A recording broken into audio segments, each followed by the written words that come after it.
Thank you. News Channel 8 is your local election headquarters. The Florida Democratic Party still stands by President Biden at the top of the ticket.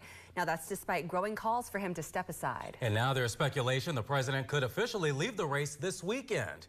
If not, a political expert says that could harm other races and issues on the ballot. Joe Biden has beaten Trump before, and I do believe that he can do it again. This week, Florida Democratic Party Chair Nikki Fried pushed back on calls for President Biden to leave the race. What I keep hearing from everybody that I speak to here in the state of Florida is all of the incredible accomplishments of the last 3.5 years under President Biden. But the pressure for a new top Democratic ticket is increasing. Friday, at least 12 more House Democrats expressed their concern with President Biden still running. That includes Tampa Bay Congresswoman Kathy Castor. But the Biden-Harris campaign chair says the ticket will remain the same, even after admitting it has been a tough few weeks. Joe Biden is more committed than ever to beat Donald Trump.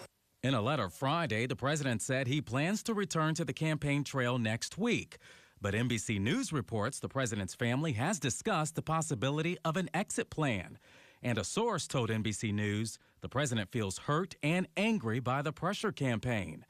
At the same time, Florida Governor Ron DeSantis said this week he thinks President Biden remaining in the race will only help the GOP. I think it's almost inevitable at this point that Joe Biden is going to have to step aside. Political expert Tara Newsom says until that happens, lawmakers and candidates can't talk about policy differences compared to the GOP.